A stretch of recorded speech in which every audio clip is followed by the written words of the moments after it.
deliberately agriculture is causing the nitrates? Question number 12, Honi Harawira. Tēnā koe, Mr Speaker. Tēnā koe.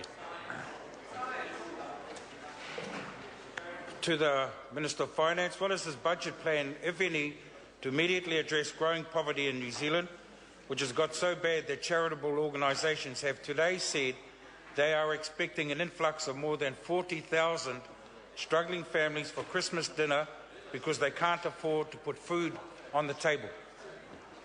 Honourable Stephen Joyce. Mr Speaker, on behalf of the Minister of Finance, the Government has a very strong track record in protecting the most vulnerable New Zealanders. It's worth noting that inequality gap, as measured by the annual MSD Household Incomes Report, has narrowed in recent years after peaking in around 2004. This year's budget included more than $900 million to help vulnerable families through a significant investment in a range of programs. $189 million to assist people from welfare into work, $377 million to build 3,000 new state house bedrooms and 500 new two-bedroom homes, $100 million over 3 years for the Warm Up New Zealand program. The Kickstart Breakfast was expanded to 5 mornings a week in decile 1 to 4 schools, $21 million over 4 years for rheumatic fever prevention, $15.7 million for the Children's Action Plan, $172 million in new investment in early childhood education, $7 million to increase the coverage of health and development before school checks. Nobody is saying it is easy for those who are in a vulnerable position, but the government is doing its bit by investing in services to support those who need them. That's right. Before I call the member for a supplementary, can I ask the interchange between my right-hand side and my left-hand side to cease? Honourable supplementary question, Honi Harawira.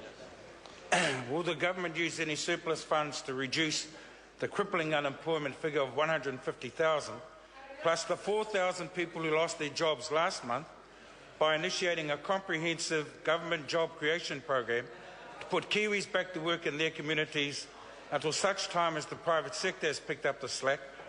Or is it their intention to use such surpluses to simply continue to subsidise the likes of Rio Tinto, banks, finance companies, Sky City Casino, Warner Brothers and wealthy property developers?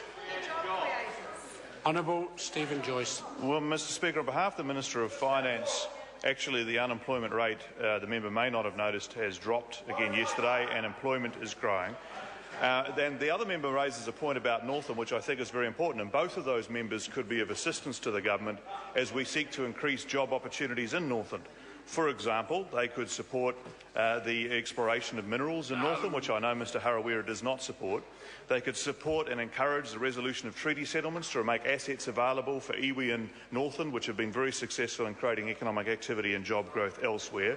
They could also perhaps assist with the primary sector productivity work being undertaken by my colleague Honourable Nathan Guy, and they could also support the Puhoi to Wellsford Road, which would provide a huge amount of access to that Northland area from the biggest city in New Zealand to its south. All of those things would support employment and job creation opportunities in Northland.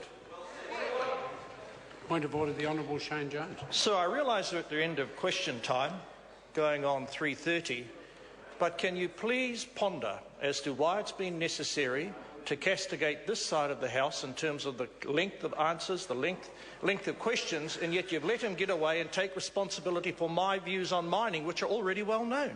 Oh, I can certainly ponder the point the member's making. Supplementary question, Honi Harawira. Will government use surplus funds to support a living wage for the nearly 50% of Kiwis earning less than $25,000 a year, or to feed the 270,000 children still registered as living below the poverty line?